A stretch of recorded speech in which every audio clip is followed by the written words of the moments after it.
Hey guys, तो स्वागत है आपका कैप्टन B2 के चैनल में, जहां आज के इस वीडियो में हम लोग बात करने वाले हैं मार्वल सिनेमैटिक यूनिवर्स के one of the most powerful character यानी कि हल्क के बारे में, जिसे बहुत ही कम आंका जाता है।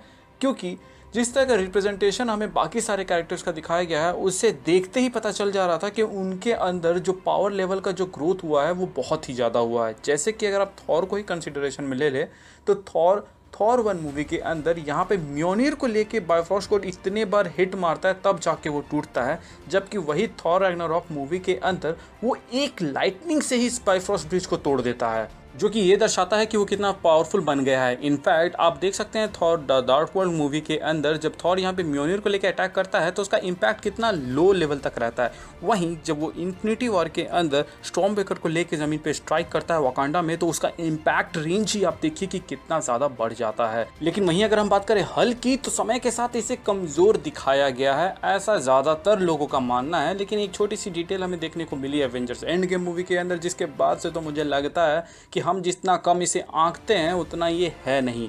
हल्क के पंच में इतनी एनर्जी है कि उसे अगर एज अ बॉम्ब यूज किया जाए और दिल्ली में फोड़ा जाए तो कानपुर तक में रह रहे लोगों तक को 3rd डिग्री बर्न होगा, जो कि बाय रोड ऑलमोस्ट 500 किलोमीटर दूर है एक दूसरे से। इससे पहले भी मैंने हल्क के स्ट्रेंथ के ऊपर एक वीडियो बनाया हुआ है, तो अगर आप लोगों ने उसे नहीं देखा है तो उसे ज़रूर देख लें, क्योंकि वहाँ पे बताए गए कुछ इन्फॉर्मेशंस को मैं यहाँ पे फिर से रीयूज़ करने वाला हूँ। और ये समझ लीजिए उसका अपडेटेड वर्जन है, जैसे मैंने थॉर के स्ट्रेंथ वीडियो का निकाला था उसी तरह। तो चलिए पहले रिकैप करते हैं कि हमने ओल्ड वीडियो में क्या क्या डाला था। एजेंट्स ऑफ शील्ड के सीजन 2 एपिसोड 14 में हम देखते हैं कि रिट्रीट के वॉल पे एक पंच का डेंट है, जो कि पता चलता है कि हल्क ने बनाया था। रिट्रीट का वॉल वाइब्रेनियम एलॉय से बना है, और वाइब्रेनियम एलॉय की ड्यूरेबिलिटी का तो हमें पता नहीं, पर ये हम दूसरे वाइब्रेनियम से बने ऑब्जेक्ट्स की ड्यूरेबिलिटी से स्केल कर सकते हैं। सबसे फेमस एग्जांपल होगा कि जब एवेंजर्स एज ऑफ अल्ट्रॉन में थॉर सोकोविया को डिस्ट्रॉय करता है तो उसका सेंटर में वाइब्रेनियम स्पायर को वो कोई डैमेज ही नहीं होता है। उल्टा इतने बड़े ब्लास्ट के बाद हम देखते हैं कि टोनी यहाँ पर उसे डॉज करने की कोशिश करता है। एंड अगर आप ध्यान दें तो थॉर जब यहाँ पे स्ट्राइक करने वाला होता है तो यहाँ पे जो पहले एक मशीनरी की जो पार्ट रहती है उसे हम स्पाइडरमैन होम कमिंग में भी देखते हैं। तो आप देख सकते हैं एज अ मशीनरी पार्ट उसका वो पार्ट एकदम इंटैक्ट रहता है, जबकि वो चीज़ म्योनिर का डायरेक्ट ब्लो सहती है तो एटलीस्ट इसे तो ब्रेक कर जाना चाहिए था, लेकिन वो ऐसा नहीं होता है। एंड ऐसा भी नहीं था कि यहाँ पे थॉर स्ट्राइक करने से पहले थोड़ा होल्ड बैक कर रहा था, वो अपने पूरे एक्सट्रीम पावर को उस वक्त तक में जितनी थी उसे यूज करके वहाँ पे स्ट्राइक करता है, और उसके बाद से पूरा सोकोविया वहाँ पे उड़ जाता है। तो हम ये कह सकते हैं कि वाइब्रेनियम आराम से किसी न्यूक्लियर बॉम्ब के समान एनर्जी सह सकता है। द एवेंजर्स मूवी के अंदर हल्क ने एक हाथ से एक चित्तौरी लेवियाथन को रोक दिया था। एक लेवियाथन का वेट अकॉर्डिंग टू MCU के को राइटर 3 मिलियन टन्स है, और हमने अपनी पिछली वीडियो में इसे सिर्फ 1200 टन लिया था और सारे कैलकुलेशन किए थे।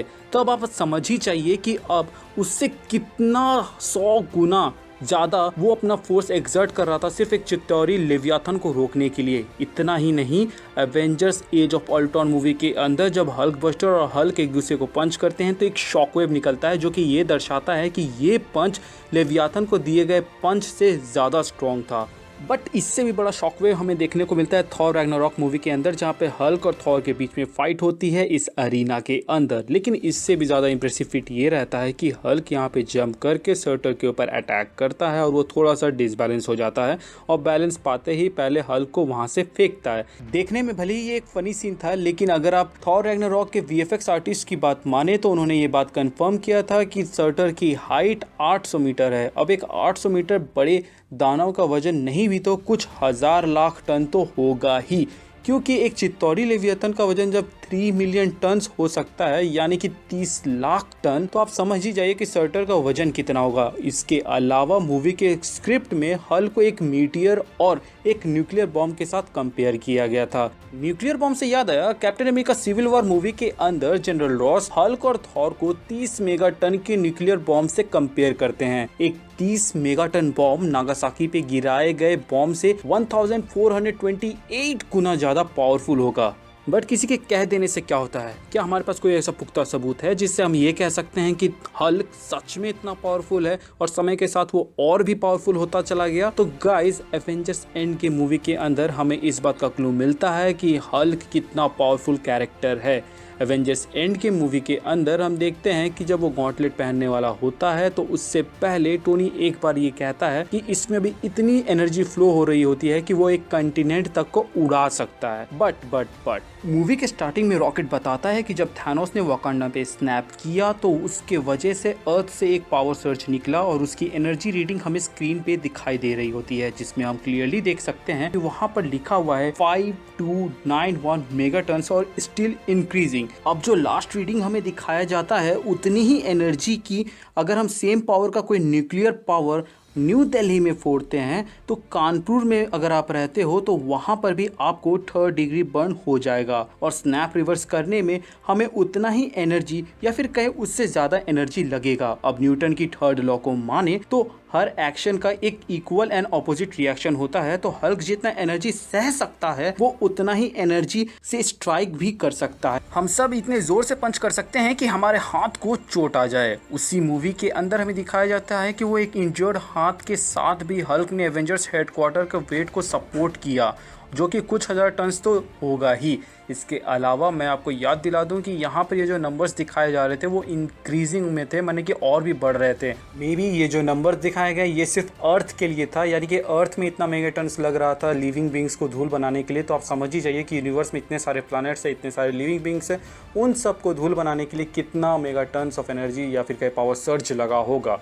तो फाइनल कंक्लूजन ये है कि हल्क का मैक्सिमम लिफ्टिंग स्ट्रेंथ करीब कुछ लाख टन्स होगा और उसका मैक्सिमम ड्यूरेबिलिटी और स्ट्राइकिंग स्ट्रेंथ एटलीस्ट 5291 मेगाटन्स होगा। तो आज के लिए बस इतना ही। वीडियो अच्छा लगा हो तो इसे लाइक कर दे, इस पर कमेंट करना ना भूले और अगर आप सब्सक्राइबर नहीं हैं तो सब्सक्राइब कर दे। अगर आपने सब्सक्राइब किया हुआ है तो बेल आइकन को प्रेस कर दे ताकि जब भी मैं कोई वीडियो डालूं तो उसका नोटिफिकेशन आपको जाए।